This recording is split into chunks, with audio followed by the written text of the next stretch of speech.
ತೀವ್ರ ಸ್ವರೂಪದ ಹೋರಾಟ ಮಾಡೋದಕ್ಕೆ ಮುಂದಾಗ್ತಾ ಇದ್ದಾರೆ ವೈದ್ಯಾಧಿಕಾರಿಗಳು. ರಾಜ್ಯದಲ್ಲಿ ಒಪಿಡಿ ಸೇವೆ ಸ್ಥಗಿತ ಮಾಡಿ ಪ್ರತಿಭಟನೆಗೆ ಮುಂದಾಗ್ಲಾಗ್ತಾ ಇದೆ. ಚಾಮರಾಜಪೇಟೆ ಐಎಂಎ ಕಚೇರಿ ಎದುರು 11 ಗಂಟೆಗೆ ಪ್ರತಿಭಟನೆ ನಡೆಸಬೇಕು. ಆ ಮೂಲಕ ಏನು ಕೃತ್ಯ ಆಯ್ತು ಆ ಕೃತ್ಯದ ವಿರುದ್ಧ ನಾವೆಲ್ಲರೂ ಒಗ್ಗಟ್ಟನ್ನ ಪ್ರದರ್ಶಿಸ್ತಾ ಇದೀವಿ. ಜೊತೆಗೆ ಸುರಕ್ಷಿತ ವಲಯ ಅನ್ನೋದು ವೈದ್ಯರಿಗೆ ಬೇಕು ಅನ್ನೋದು ಬಹುಕಾಲದ ಬೇಡಿಕೆ ಆಗಿತ್ತು. ಅದನ್ನ ಸರ್ಕಾರದ ಗಮನಕ್ಕೆ ಮತ್ತೊಮ್ಮೆ ತರುವಂತಹ ಪ್ರಯತ್ನ.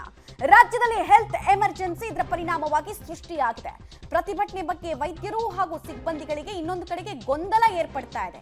ಏನಕ್ಕೆ ಗೊಂದಲ ಅಂತ ಹೇಳಿದ್ರೆ, ಆರೋಗ್ಯ ಇಲಾಖೆ ಕೊಟ್ಟಿರುವಂತಹ ಒಂದು ಸೂಚನೆ, ಯಾರಿಗೂ ರಜೆ ಕೊಡಬಾರ್ದು ಅಂತ ಕೊಟ್ಟಿರುವಂತಹ ಸೂಚನೆ ಇದೆಯಲ್ಲ, ಸೊ ನಾವು ಕೆಲಸಕ್ಕೆ ಹಾಜರಾಗಬೇಕಾ ಬೇಡವಾ, ಪ್ರತಿಭಟನೆಯಲ್ಲಿ ಪಾಲ್ಗೊಳ್ಬೇಕಾ ಅನ್ನೋದೇ ಗೊತ್ತಾಗ್ತಾ ಇಲ್ಲ. ಒಂದ್ ಕಡೆಗೆ ದಿನೇಶ್ ಗುಂಡೂರಾವ್ ಅವರು ಹೇಳ್ತಾ ಇದ್ರು, ಈ ಹೋರಾಟಕ್ಕೆ ನಮ್ಮ ಬೆಂಬಲ ಕೂಡ ಇದೆ, ಬಿಕಾಸ್ ಹೋರಾಟ ನಡೀತಾ ಇರೋದು ಒಂದು ಒಳ್ಳೆ ಉದ್ದೇಶಕ್ಕೆ ಅಂತ. ಸೊ ಆ ಸ್ಟೇಟ್ಮೆಂಟ್ ಕೊಟ್ಟ ಮೇಲೆ ಈ ಕಡೆ ಆರೋಗ್ಯ ಇಲಾಖೆ ಹೇಳ್ತಾ ಇದೆ ನೀವು ಡ್ಯೂಟಿಗೆ ಬರಬೇಕು ಅಂತ. ಏನ್ ಮಾಡೋದು ಹಾಗಾದ್ರೆ ಅನ್ನೋದು ಗೊಂದಲ. ಡೀಟೇಲ್ಸ್ ಕೊಡ್ತಾರೆ ಲೋಕೇಶ್. ಒಂದ್ ಕಡೆಗೆ ದಿನೇಶ್ ಗುಂಡೂರಾವ್ ಅವರು ನಿನ್ನೆ ಹೇಳ್ತಾ ಇದ್ರು ಹೋರಾಟದ ಕಾಸ್ ಒಳ್ಳೇದೇ ಇದೆ ಅಂತ ಹೇಳ್ತಾ ಇದ್ರು. ಹಾಗೆ ಹೇಳಿದ್ಮೇಲೆ ಆರೋಗ್ಯ ಇಲಾಖೆಯಿಂದ ಒಂದು ಸೂಚನೆ ಬಂದಿದೆ, ಎಲ್ಲರೂ ಕೂಡ ಡ್ಯೂಟಿಗೆ ಹಾಜರಾಗಬೇಕು, ರಜೆ ಕೊಡಬಾರ್ದು ಅಂತ. ಸೊ ವೈದ್ಯಾಧಿಕಾರಿಗಳಿಗೆ ಏನು ಆಪ್ಷನ್ ಇದೆ, ಏನ್ ಮಾಡಬೇಕು ಅಂತ ನಿರ್ಧರಿಸಿದ್ದಾರೆ. ಪ್ರತಿಭಟನೆಯ ಸ್ವರೂಪದ ಮೇಲೆ ಇದು ಎಫೆಕ್ಟ್ ಆಗುತ್ತಾ?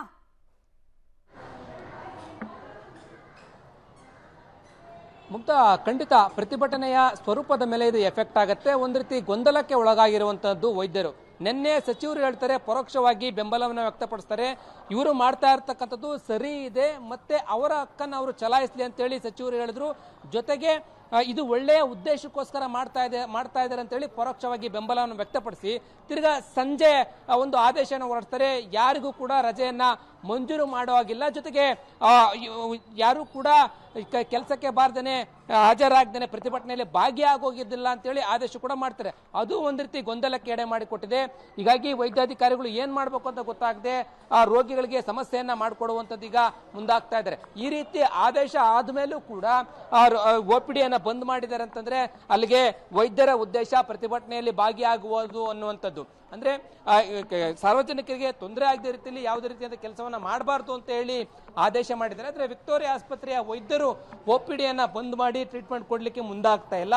ಹಾಗಾಗಿ ಅಲ್ಲಿಗೆ ಅವರ ಉದ್ದೇಶ, ಇವತ್ತು 24 ಗಂಟೆಗಳ ಕಾಲ ನಾವು ಟ್ರೀಟ್ಮೆಂಟ್ ಅನ್ನ ಕೊಡದೇನೆ ಎಮರ್ಜೆನ್ಸಿ ಪೇಷಂಟ್ಗಳು ಮಾತ್ರ ಕೊಟ್ಟು ಉಳಿದಂತೆ ಪ್ರತಿಭಟನೆಯಲ್ಲಿ ಭಾಗಿಯಾಗಿ ಬೆಂಬಲವನ್ನು ವ್ಯಕ್ತಪಡಿಸೋದಕ್ಕೆ ಮುಂದಾಗ್ತಾ ಇದ್ದಾರೆ. ಇವರೆಲ್ಲರೂ ಕೂಡ ಬೆಳಗ್ಗೆಯಿಂದ ಬಂದು ಟ್ರೀಟ್ಮೆಂಟ್ಗೋಸ್ಕರ ಕಾಯ್ತಾ ಇರತಕ್ಕಂತಹ ಪೇಷಂಟ್ಗಳು. ನಿಜಕ್ಕೂ ವೈದ್ಯರು ಮತ್ತೆ ನಿವಾಸಿ ವೈದ್ಯಾಧಿಕಾರಿಗಳು ಎಲ್ಲರೂ ಕೂಡ ಒಂದಿಷ್ಟು ಗೊಂದಲಕ್ಕೆ ಒಳಗಾಗ್ತಾ ಇದ್ದಾರೆ ಸರ್ಕಾರದ ನಡೆಯ ಬಗ್ಗೆ. ಇದರಲ್ಲಿ ಪ್ರತಿಭಟನೆಯಲ್ಲಿ ನಾವು ಭಾಗಿಯಾಗ್ತೀವಿ ಅಂತೇಳಿ ಕೆಲವೊಂದಿಷ್ಟು ಸಂಘಟನೆಯವರು ಕೂಡ ನಿರ್ಧಾರ ಮಾಡ್ಕೊಂಡಿದ್ದಾರೆ. ಸರ್ಕಾರಿ ವೈದ್ಯಾಧಿಕಾರಿಗಳ ಅಸೋಸಿಯೇಷನ್ ಏನಿದೆ ಅವರೆಲ್ಲರೂ ಕೂಡ ನಿನ್ನೆಯೇ ನಿರ್ಧಾರ ಮಾಡಿ ನಾವು ಪ್ರತಿಭಟನೆಯಲ್ಲಿ ಭಾಗಿಯಾಗ್ತೀವಿ, ಹೊರರೋಗಿಗಳ ವಿಭಾಗದಲ್ಲಿ ಕೆಲಸವನ್ನ ಮಾಡಲ್ಲ, ಹಾಜರಾಗಲ್ಲ ಅಂತಲೂ ಕೂಡ ಹೇಳಿ ನಿರ್ಧಾರ ಮಾಡಿರೋದ್ರಿಂದಾಗಿ ಇವತ್ತು ರೋಗಿಗಳಿಗೆ ಇನ್ಕನ್ವೀನಿಯನ್ಸ್ ಮತ್ತೆ ಸಮಸ್ಯೆ ಆಗೋದ್ರಲ್ಲಿ ಯಾವುದೇ ರೀತಿಯ ಅನುಮಾನ ಇಲ್ಲ. ಈಗ ಬೆಳಿಗ್ಗೆನೆ ಬಂದಿರೋರಿಗೆ ಸಮಸ್ಯೆ ಆಗ್ತಾ ಇದೆ. ಮತ್ತೆ ಯಾರಾದ್ರೂ ಬೇರೆ ಬೇರೆ ಊರುಗಳಿಂದ ಜಿಲ್ಲೆಗಳಿಂದ ಟ್ರೀಟ್ಮೆಂಟ್ಗೆ ಅಂತ ಬರ್ತೀವಿ ಅಂತಂದ್ರೆ ಇವತ್ತು ಖಂಡಿತವಾಗೂ ಒಪಿಡಿಯಲ್ಲಿ ಚಿಕಿತ್ಸೆ ಸಿಗೋದಿಲ್ಲ, ಎಮರ್ಜೆನ್ಸಿಯಲ್ಲಿ ಮಾತ್ರ ಚಿಕಿತ್ಸೆನೇ ಸಿಗುತ್ತೆ ಅನ್ನುವಂಥದ್ದು ಇಲ್ಲಿ ಗೊತ್ತಾಗ್ತಾ ಇದೆ. ಮಮತಾ, ಆಲ್ ರೈಟ್, ಧನ್ಯವಾದ ಲೋಕೇಶ್ ತಮ್ಮೆಲ್ಲ ಮಾಹಿತಿಗಾಗಿ. ಸದ್ಯಕ್ಕಂತೂ ಸಾರ್ವಜನಿಕರಿಗೆ ಬಹಳಷ್ಟು ಪೀಕಲಾಟ ಶುರುವಾಗಿದೆ. ವೈದ್ಯಾಧಿಕಾರಿಗಳ ಹೋರಾಟ ಒಳ್ಳೆ ಉದ್ದೇಶಕ್ಕೆ, ಆದರೆ ನಮಗಾಗ್ತಾ ಇರುವಂತಹ ಇನ್ಕನ್ವೀನಿಯನ್ಸ್ಗೆ ಯಾರು ಹೊಣೆ ಅನ್ನುವಂತಹ ಪ್ರಶ್ನೆಯನ್ನ ಸಾರ್ವಜನಿಕರು ಬೆಳಗ್ಗೆಯಿಂದಲೇ ಕೇಳೋದಕ್ಕೆ ಸ್ಟಾರ್ಟ್ ಮಾಡಿದ್ದಾರೆ.